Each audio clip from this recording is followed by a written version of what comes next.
Yeah, we are live. Excellent, excellent. Well, good evening, everybody. Thanks so much for coming out. My name is Dave Chalmers. My partner in crime is Adi Saeed. We're running RE-Mark TO.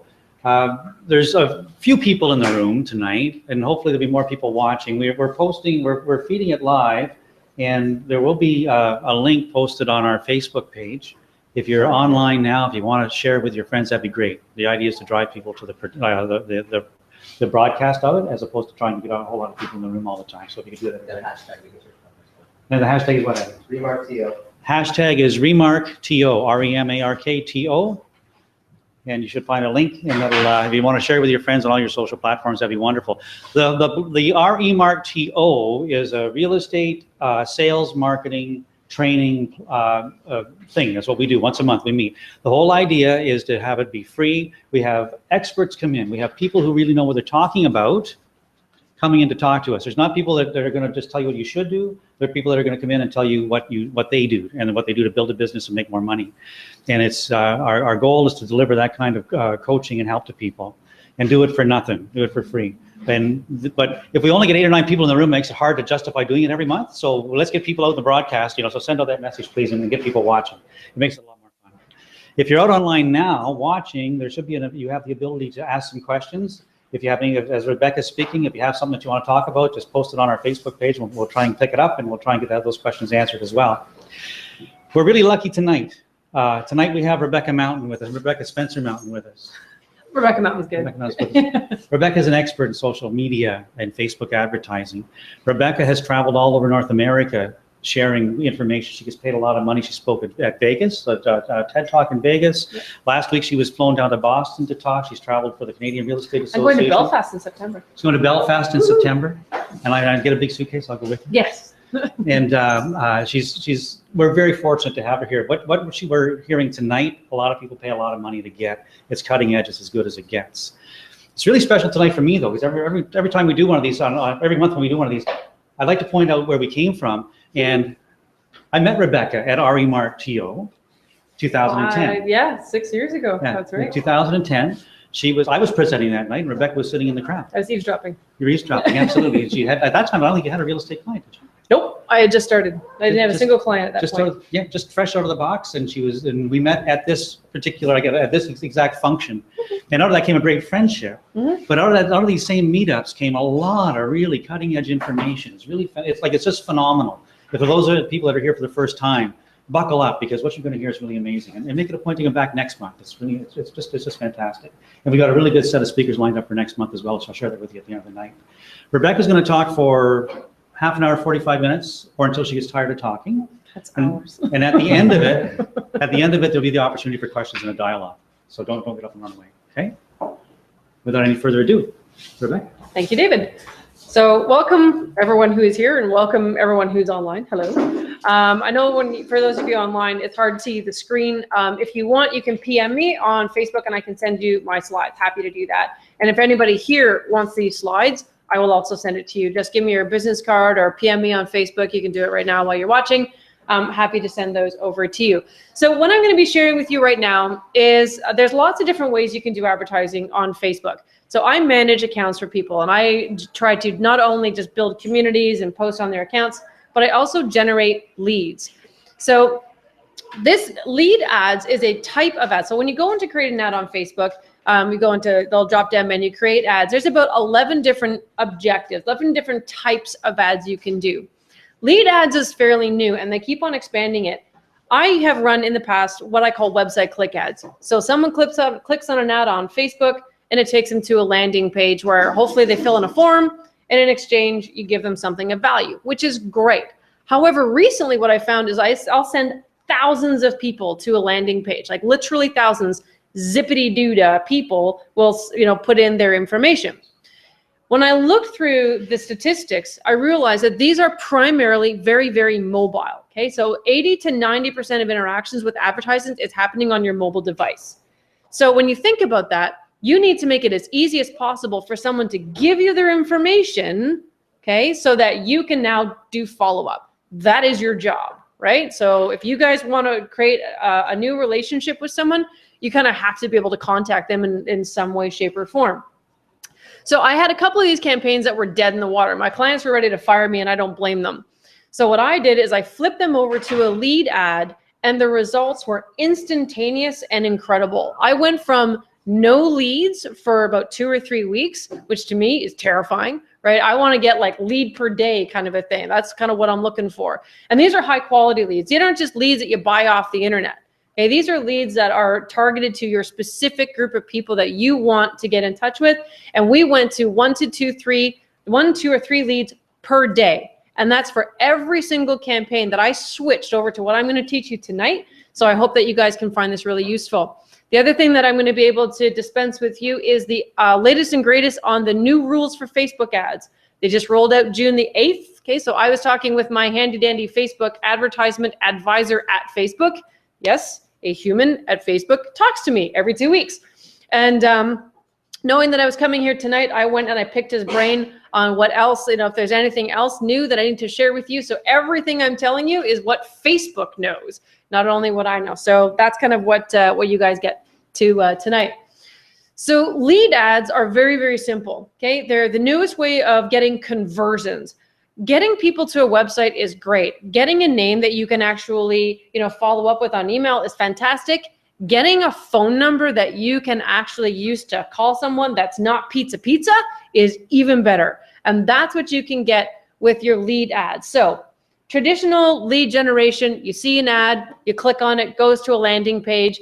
And in order to get to either register, whether it's signing up for a newsletter or whether it's you're offering something like a document, right? So I create campaigns all the time. One of the most recent ones that I created was 3 ways to win a bidding war. Okay, so you guys know how ridiculous it is out there now. Clients are not afraid of selling their home, they're afraid of becoming a buyer. And so what you do is you don't run a campaign of what's your home worth, because it's like probably 350 over asking, right? So they know that they can get that for a home. What they're terrified is being on the other side of the table. Okay, so how do you get a listing? Not by helping them to get their home ready to sell. You get to them by helping them become that buyer and to not be afraid. And then you build that relationship and you flip it around. Okay, so I did a campaign like that and it was going nowhere. The reason lead ads work so well and why they're so much better than that strategy is when someone sees the ad on their Facebook, on their mobile, or in what's called Audience Network. So Audience Network, anybody ever heard of Audience Network? You can't, you're cheating. Okay. No, nobody. Okay. When you're building an ad, you can decide where you want that ad to be placed. You can say, I want it to be on a desktop news feed. I want it to be in mobile news feed. I want it to go to Instagram. Or there's this new fancy dancy thing that no one knows what it is called Audience Network. And what that is when you're on Huffington Post and you're scrolling through an article and you come across an ad that kind of pops up, that's Audience Network. So Facebook buys ad space in external third-party apps. Clash of Clans, that's your ad. Huffington Post, that's you again. Globalmail.com online, your ad can appear there as well. Okay, so it can be within Facebook in instant articles, but it can also be in a whole bunch of other third-party apps. There's 3 different types of ads. Don't need to go into what they look like, but there's 3 different ways that your ad will appear. But the point is, it's on a mobile device, primarily a mobile device. The beauty of a lead ad and why it's better than a traditional landing page is that when someone clicks on the button, say, yeah, I'm interested in whatever you're offering. So whether it's registering for a newsletter or signing up for, say you're having a buyer seminar and you want people to register, you want them to come. When they click on that button, the form shows up, but their information is preloaded. Ooh, you have no idea how lazy people are, right? They do not want to take the time to type in their information. So what happens is you can choose all the different fields that you want to collect. My advice is to check email, because you want to gather that, full name, those are the 2 standard ones, and add the phone number. Now, phone number is not a required field, but the cool thing about phone number is no one knows that. So they give it to you. And it's not pizza, because you have to have a real phone number on your Facebook account in order for it to be verified. So when I switched over to here, because my hypothesis was, it's not that people didn't want what the campaign was offering. is that they were just busy. They were floating around. They were in line at the bank. They were off doing this, that. They don't want to type in their name and then type in their email. And I can't type on this thing to save my life, right? I'm the one finger typer who does this, right? And I misspell every second word. And so because people don't want to do that, if you serve it up to them like, hey, you want this thing? Guess what? I'll make it even easier. I'll stick your information on here. They're like, okay. 100% of the leads that I have collected using this system gave me their real phone number. Okay, that is like nirvana when you're looking at attracting dead, cold leads. These are people who don't know you. So now you're going from someone who's never heard of you to someone that you can now actually talk to on the phone. It gives you 2 ways to follow up with those people. One is through email, which you all should all do. And the other one is through phone and or text, okay? That is why lead ads are like my favorite thing in the whole world. There are 3 ways that you can develop a lead ad. So how many of you guys here have already done ads on Facebook of any kind? You're kind of like cheating. Okay, you're like the digital marketing guy for Bosley, so he's done like everything. Okay, so for those of you who have not done ads on Facebook and those of you online who haven't done ads on Facebook, there's different ways of creating ads. You can have just a straight image, right? So that's the standard way of doing an ad. You can have a video. Okay, anybody ever do a video ad? Yeah? Okay, 30 seconds or less. After 10 seconds, you've lost about at least 1/3 of your audience. After 20 seconds, there goes the other third. And then the rest kind of trickle off after that. 30 seconds is, according to Facebook and according to YouTube, the best amount of time to spend creating a video. So you can create a video ad. You can also create what's called carousel. Now, you guys have listings, right? You want to know who's interested in getting information about that listing, right? So imagine creating a lead ad that preloads their information when they say, I'm interested, right? So you overcome the obstacle of I'm too lazy to type on my phone, which, by the way, about 100% of mobile users are. And with the carousel ad, you can upload up to 7 different images. And every time they click on that, any of one of those images, it goes to whatever website you have that's associated with that particular listing. So if you guys create 123mainstreet.com and you create a carousel ad for that particular listing, you can choose which pictures you want to have uploaded. Because what do people want to see before they say, well, I'm interested in talking to you? They want to see a little bit more about that particular listing. So if you want to sell a listing faster, right, as if that's not fast enough already, but if you want to get the message out about that, or you have an open house, or you have anything you want to promote that needs more than one image, a carousel image, a carousel ad is a really great option for you to explore. Video and carousel are fairly new. Lead ads used to only be images. About 2 weeks ago, they introduced video. And I think I just looked at today, they also opened up carousel. I don't know how long that's been available. Whenever Facebook rolls out new features, that's kind of how they do it. They slowly roll it out because they are trying to get to about 1.6 billion active users. Okay? So that is how the different options you have in terms of when you do a lead ad. So lead ads used to be only mobile. Okay, so that preloading thing is the primary benefit as to why you should all go out and run a lead ad today. Alrighty? Lead ads used to only be mobile. However, they have opened it up to desktop as well. Okay, but like I said, 80% of interactions happen on a mobile device. When you run an ad, for those of you who have not run an ad before, or for those of you who have and just haven't checked, there's a thing called Ads Manager.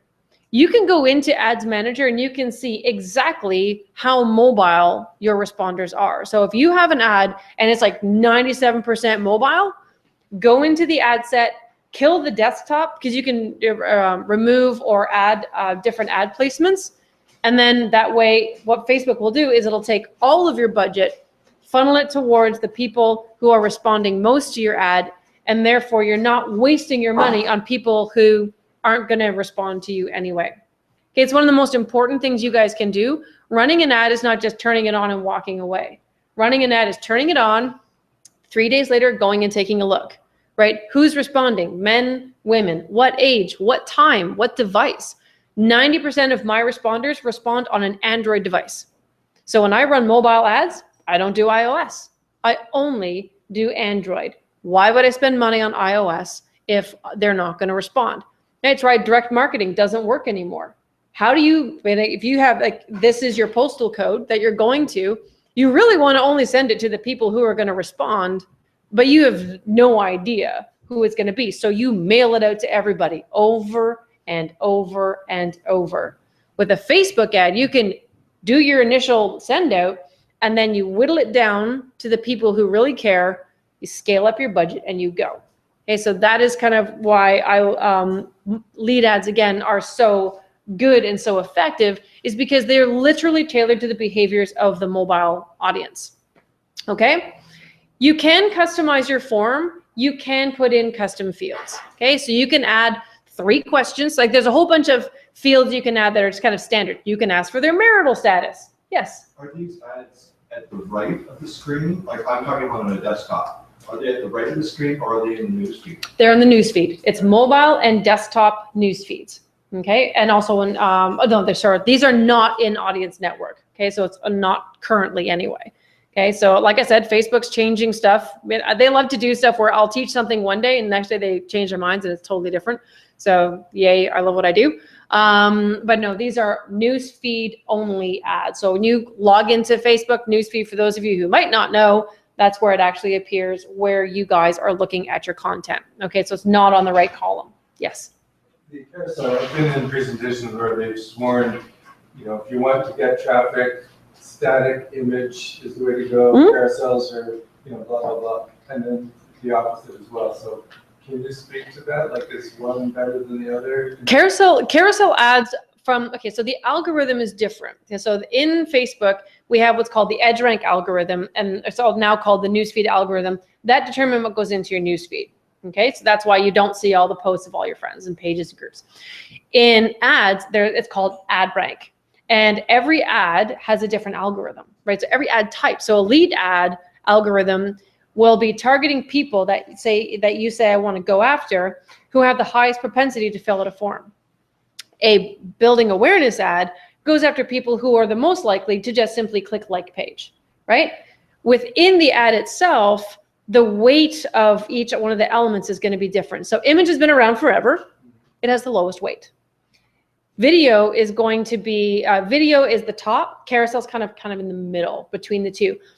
Really, it's use carousel when it makes sense. When you have a listing and people like to scroll through pictures, you use a carousel. Carousel has a higher weight than an image, right?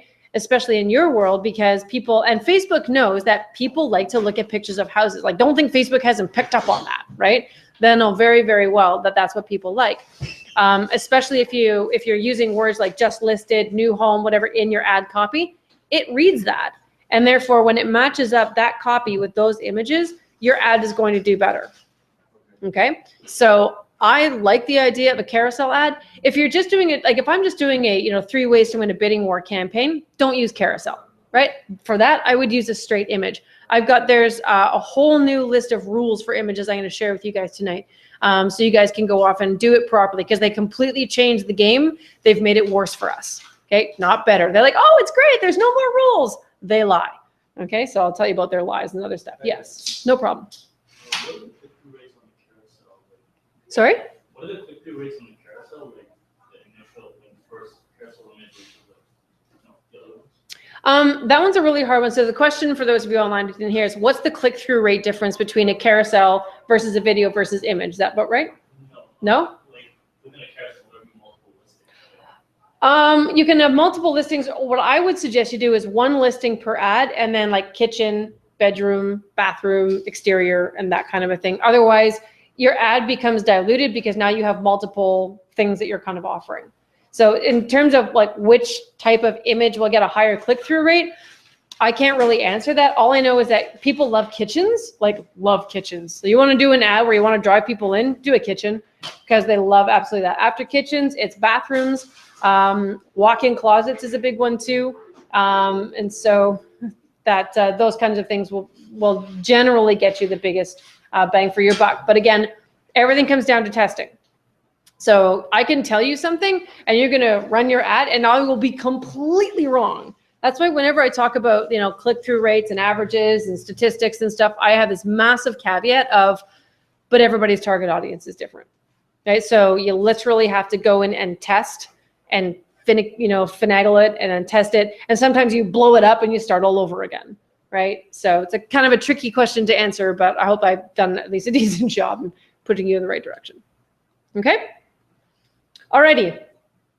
So like I said about the form, you can customize it, right? So, but never ask for any more information than you really think you can reasonably collect, right? I thought my hypothesis was when I added a phone number into this form, there's no way someone was going to put that in. No way someone was going to allow their phone number to be used because the delivery was a PDF, right? It was the top 5 renovations to add 100,000 to the value of your home. Unless the realtor is going to call them and read it to them, I didn't see any need for collecting the phone number, but hypothesis can be proven wrong, and so I was. 100% of those people handed over their phone number, even though there was no reason for them to do so. It was just easy. It's like, oh, it's there. Oh, sure. Bunk. Away they go. Okay? So that's the really cool thing. The shorter the form, the better. Usually, and again, we were talking about HubSpot earlier before we began. HubSpot does a tremendous amount of research, and they have found that when a form exceeds 5 fields of information collected, your response rate goes down dramatically. Okay, I suggest 3. Why make it difficult for yourself, right? But the other thing you have to understand is unless you are automating this, okay, and I'm going to talk about automation towards the end, you will lose your lead information after 90 days. Okay, so it's called Publishing Tools. It's in your Facebook page. So if you go to your Facebook page, right across the top, it's a button that says Publishing Tools. When you click on that, scroll down on the left-hand side, it says Forms Library. So whatever form you're using to collect information, they'll be there. And then you click, it'll show you the form, and you click Download. It gives you all the information. So if you don't have an automated CRM that will trigger a follow-up campaign, you can take that information and upload it directly. So whether you're using Constant Contact, I use Infusionsoft, or what have you, it allows you to then continue the automation sequence.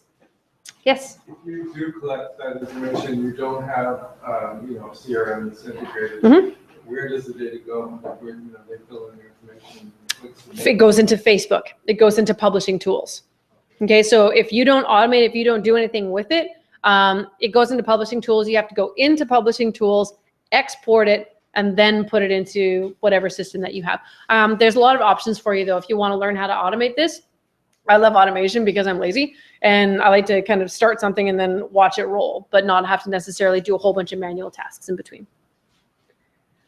Okay, now what I want to talk to you guys about is how to build an ad that people actually will click on, okay? Because there's a lot of ads, people are like, boring, boring, boring, boring, horrible, boring. My favorite was the ones where people don't crop themselves properly. So sometimes you take a picture and it's a square, but when you're running an ad, it's very horizontal. So there's this really awesome, I'm sure they were a great team of 3 real estate agents standing 1, 2, 3, but you didn't see this, you saw this, all of their crutch business. And so I went onto their page and I'm like, it's about your ad. I think you need to fix it. Just do this and that and please fix it.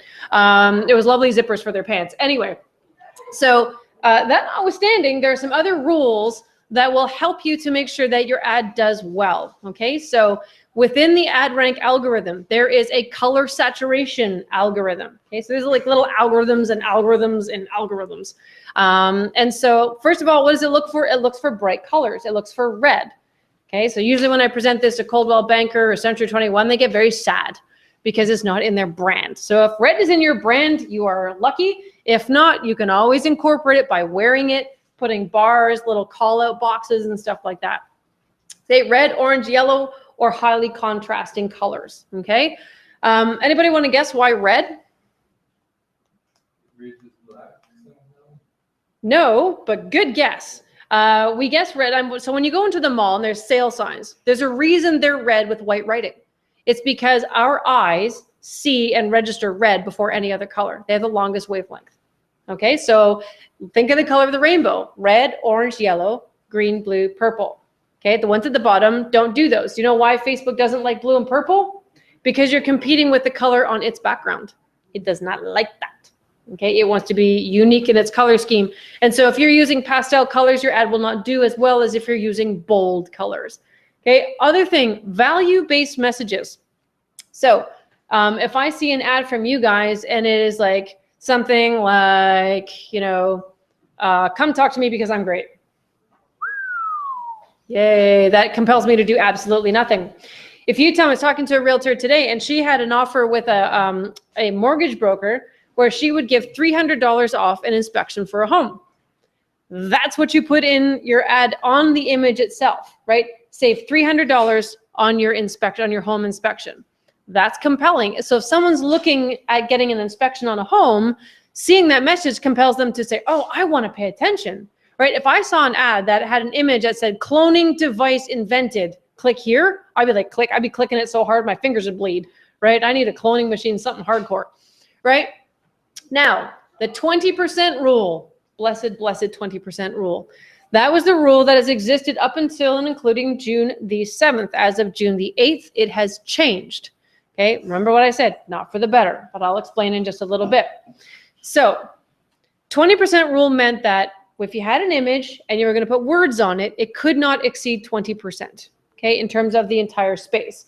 And what Facebook did is actually carved up an image into boxes, and it could only have text in 5 of those boxes. You had to take this overlay, put it on top of your image, count 5 boxes, make sure not even a curly Q of your text went into the 6th box, and then it would go through. So if ever you got your ad rejected, 9 times out of 10, it's because you had too much text, drove people bonkers. Well, they have removed the rule.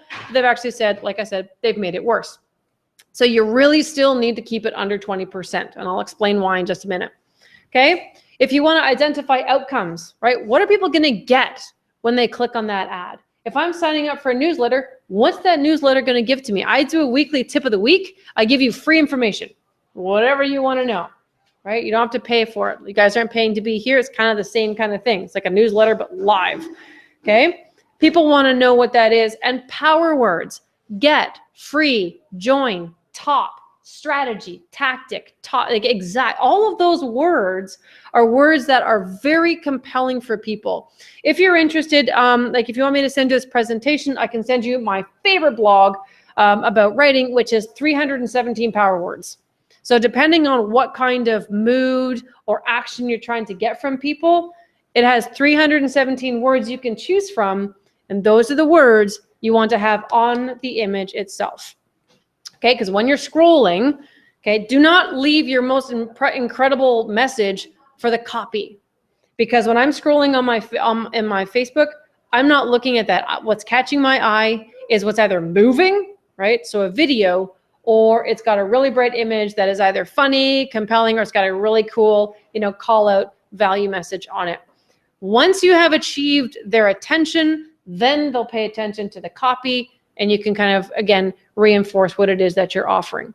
Okay, if you're not running an ad that has something compelling, you're not going to get any click-through. So you can put the biggest budget and the most amazing image out there, but if I don't think I'm going to get anything, I'm not going to hand over my information. What a lead ad, actually any ad that drives to a landing page or any form, you now are exchanging currency. My information in exchange for, what are you going to give me? If I don't think that what you're going to give me is valuable, I'm not giving you my information. And there's an incredible amount of fear that people have in handing over information to what could be a complete stranger. What are you going to do with it? Are you going to call me at dinner? Are you going to email me 17 times in a day? Maybe they've had a bad experience. Maybe not with you, but with somebody else. You don't know. So there's a lot of cynicism. The perceived value of what you're going to give me has to exceed my fear in handing you my information. If you think that what you have can do that, Bob's your uncle. Okay? If not, revisit it, think about the value that you're offering, and jack it up a little bit, okay? So that's what you want to do. Targeting and budgeting. These are the 2 other things that'll screw up your ad. Okay, first of all, targeting. When you do an ad, you can target postal codes. You can target FSAs, which is the first 3 digits of a postal code. You can take a pin, drop it, and that'll go to a certain radius. You can drop a series of pins. Okay, so I was working with a client in the beach area. So we dropped pins all the way along the lakeshore because we wanted to capture everyone who was already living in those particular areas. Okay, so targeting must be aligned with what you're offering. One of the things you should also do is try to avoid, say you wanted to go to, oh, for sake of example, everybody in Toronto. If you created an ad for everyone in Toronto, your ad will die. Why? Because it's way too general, and unless you're spending $1 million a month, you're not going to hit the right people. Okay, so, and this kind of goes into targeting and budgeting are very much interrelated in terms of why they're so important and how you need to use them. So you can go to all of Toronto if you're focusing on people who are divorcing. And I created a campaign for a client in Hamilton, and it is 3 real estate mistakes to avoid when you're divorcing. And we went after everyone who is divorced, separating, or it's complicated in Burlington, Oakville, and Hamilton. And that ad campaign has been generating 2 to 3 leads a day. It's not a huge geographic space, but it's big enough, okay? But what we've done is we've taken a big geographic space, but we've gone to a very targeted demographic. Now, conversely, you can also do like an FSA or a series of FSAs, right, or postal codes, but then go to a much more generalized market, right? So say you want to do everybody in like South or like the downtown core, but you want to find people who are interested in condo living or you want a retirement living or something like that. Put in a little bit of interest targeting, because again, and this is something I found out from like my dude, my Facebook advertising analyst at Facebook, that human I get to speak to. He was saying if you don't put any interest targeting in there, Facebook assumes you don't know what you're doing and your ad will do worse. Okay, doing worse means it doesn't get shown, because Facebook will give credence and more time and more reach to the advertisers who look like they know how to use the platform. Okay, similarly with budget, okay? A target audience is not evenly distributed. So if there are 100 people in your target audience, there are some of them that are the best. They're the ones that always click through and get stuff. Then there are those that sometimes click through to get your stuff. And then you have the bottom feeders who, if they feel really compelled, they'll do something. So let's use this example of 100 people in a target audience.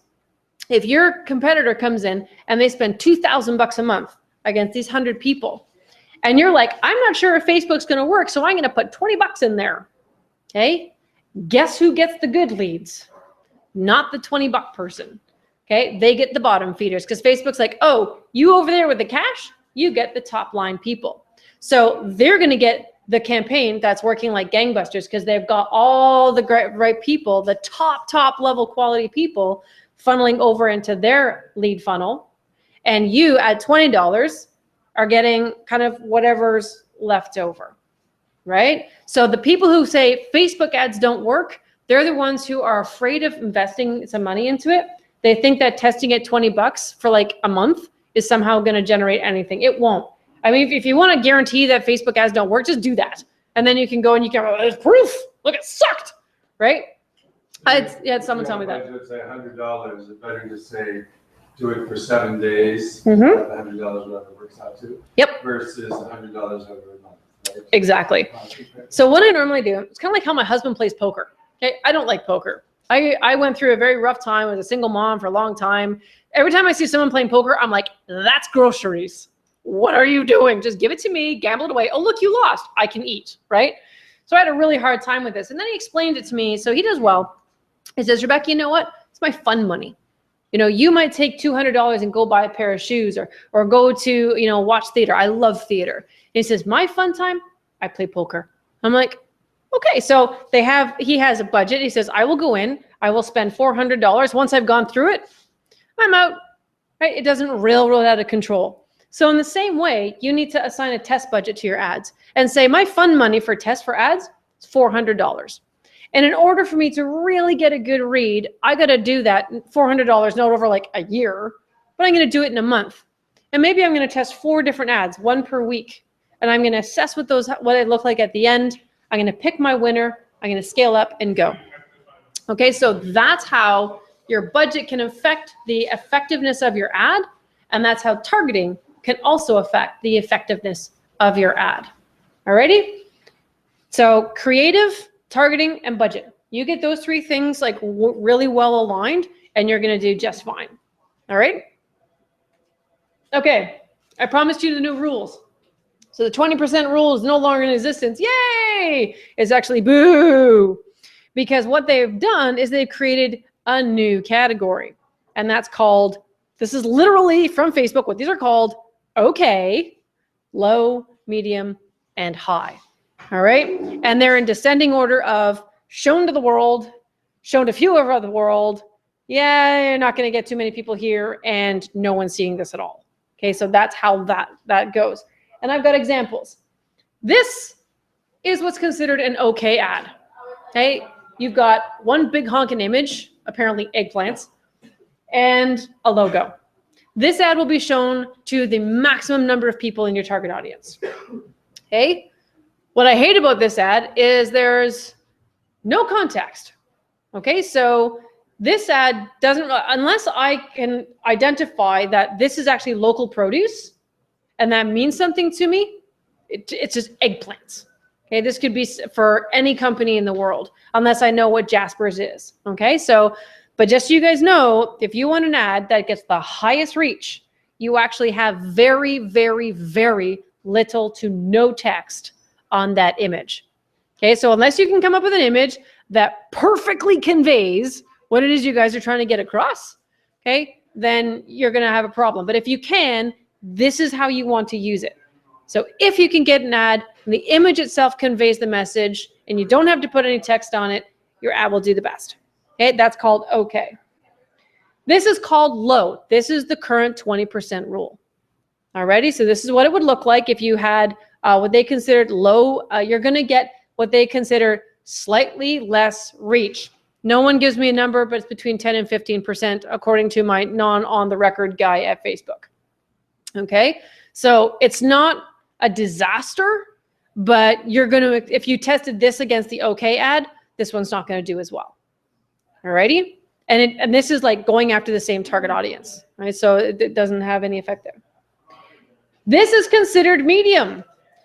This ad is considered to definitely get less views, clicks, and therefore leads. Okay, so they added, I don't know if you can see at the bottom there, they added another tagline.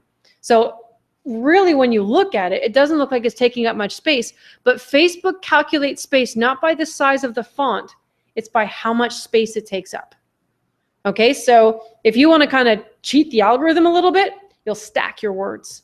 Okay, don't make it long, make it stacked, try to make it in a little box, right? Try to put it in a bubble or something like that, because that'll kind of cheat the algorithm a little bit. But essentially, this is how much, and you can see that's really not a lot of copy, but this one is, we're skirting disaster with this one, okay, in terms of how many people are going to see your ad. And then this one is basically never going to get shown. Okay, so, and that's just, they're clear. Unless you pay a gajillion dollars and you get what's called an exemption, which is Coke, Nike, Tim Ferriss, Tony Robbins, all those guys, you're not going to be able to get an ad through with this much copy on it.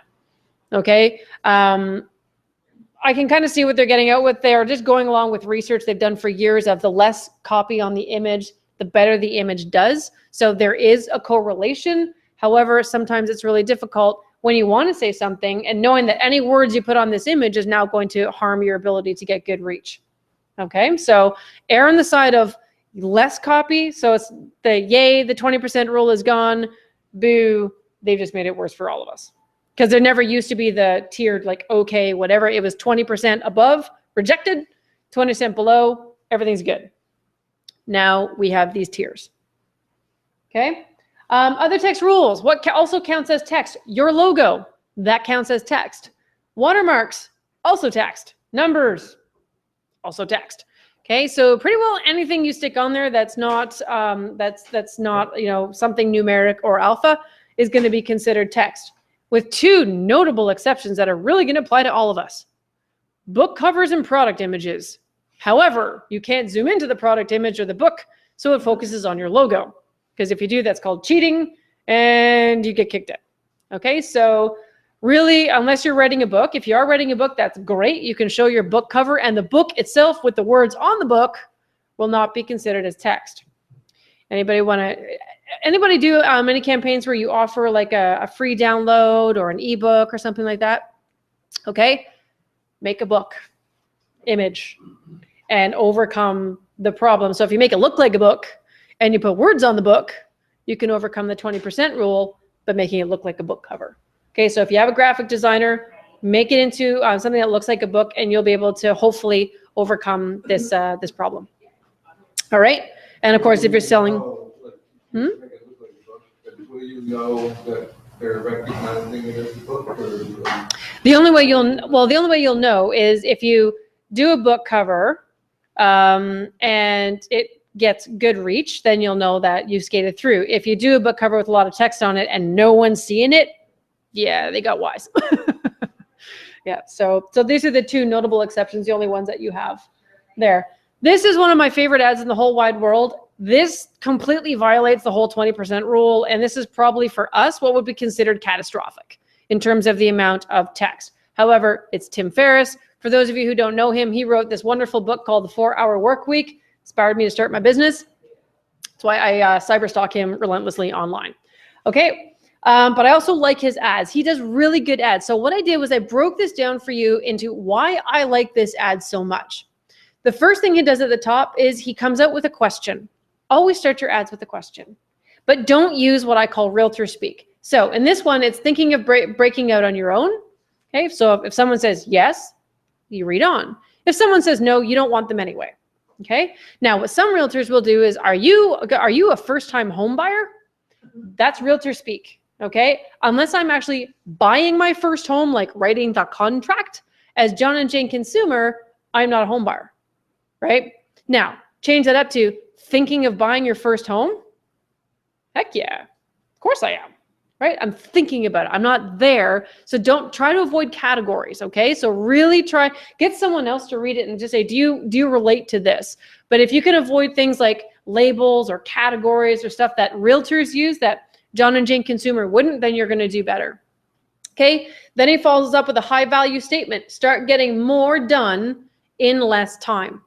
Okay. That's a delivery. So if I'm going to be, signing up for something, your newsletter, why do I care? All you're going to do is send me listings. Prove me wrong. Okay, so if this is 3 ways to win a bidding war, what is that going to do for me? Oh, I'm not going to lose 13 times in a row and then like give up. Oh, okay, right? You're going to show me how, right? So those kinds of campaigns can work really well, but you ask the question and you say, this is what you're going to get. That's why I love this ad. Now in his ad, he's got way too much text, but even if you extracted one of those 4 things he's got there, it's high value stuff, right? 10 times your output. Okay, I know what I'm getting. I will be more productive. Maybe not 10 times more productive, but 10x your output is better than significantly improve your performance. 10x your output. Secrets of top performers. Exact tools and tactics, right? So no fuss and mother, don't waste your time. Exact stuff and strategies to stop wasting your time. Totally clear. It's got a start here button. Now, you can't actually click that button. I know it looks like you can click that button, but you can't click that button. But if you click that button, it blows up the image, and then he's got the URL assigned to it. By the way, if you have a button, so if you have a landing page of any kind, the color for the button is green or orange. The worst color is red, which means don't do this thing. Okay? Don't use red. Even if it's your brand, don't use red. Okay? Don't use purple either. That's almost as bad. On the bottom, he's got time is money, 10x your productivity today. So instant gratification. If you can offer someone something instantaneous, they'll be like, woo, sign me up. I can do this right now. Doot, doot. Right? That's what they really want to hear from you. And that bottom part there, that's a credibility statement. That statement there barely appears in a mobile ad. Okay, so that's for the desktop newsfeed only. There might be like 50 characters that show up on a mobile ad. So be very, very careful. If you're doing an ad and you really want it to be optimized for mobile, check your creative before you hit place order so that it looks okay. Because sometimes it gets cut off and it gets cut off really weird. This is a perfect ad. Okay, so we've got him. He's trying to build his brand, so he's in the picture. Okay, and there's a reason he's looking towards those words. If you want someone to do something, you look towards the area where you want them to do something. If he wanted me to click that learn more button, he could point to it. You can look down at it. You could have arrows pointing down at it, lots of different, it increases the chances of someone doing something. We are little sheep. We did not graduate from kindergarten. We stayed as small children. Okay, so the more you tell people what to do, the more likely they are to actually do it. So we talked about setting your budget, but here's the thing. So say you're running an ad, okay, and your ad is sucking wind, and you flip to a lead ad, and it still sucks. Double your budget. It could be that the target audience you're going after is highly, highly competitive, which means a lot of other advertisers are in there. Your ad budget comparatively is very low compared to everybody else's, so you're getting the bottom feeders. Before you kill your ad, before you have your budget, double it first, okay? Because when you think about it, it kind of goes up like this in terms of value. If you're down here at the bottom at that point, by doubling your budget, you move up into the mid-range. Now you're cooking with gas, okay? Now your ad is going to perform, or at least it has the greatest chance to do so. So before you kill an ad, before you cut the budget, double it. See if it works. Run that for 5 days. Okay, you're not going to go broke. I promise you. Okay, see what your results are. If they're significantly better, you know you have a very competitive group, and you're going to have to reevaluate how much marketing money you want to spend against this and the quality of leads coming through. If it's still sucking, you blow it up and you start again. Every ad, by the way, has a relevance score. Anybody heard of relevance scores for ads? Yeah, a couple of people. All right, relevance score of 1 to 10. It means, do people care and are they clicking? It means, did you pick the right image? Did you use the right word? And is your targeting good? And does your budget properly assigned? Okay, so it's all of those 5 things. If there's a problem with one of those 5 things, your relevance score is going to drop. If you run your ad and you run your ad for 5 to 7 days, that's how much time you need to test an ad, 5 to 7 days. If your relevance score is 1, 2, or 3, stab it in the eye, turn it off, start again. Okay, like all over again. Because what happens is if you have it, like for instance, I run an ad and it's a relevance score of 2. If I go and I change that image saying, oh, that'll fix it, what's happening is there's a hangover effect because that ad has already been assigned a 2. What you should do is kill the ad, start a new ad with a new picture, and give it a chance to optimize. Run that for 5 to 7 days. Okay, so when you're making adjustments to an ad, you don't change an existing bad ad. You kill the bad ad and you run a brand new one with whatever changes you're running through. Okay, that's how you avoid the hangover effect. So 1 to 3, kill it, change it, retest it, and see if you can fix it. 4 to 5 is kind of skirting the disaster zone. Okay, it's okay. You're probably going to get decent leads from it, but you could be doing better. So that one you can maybe check modifying your targeting,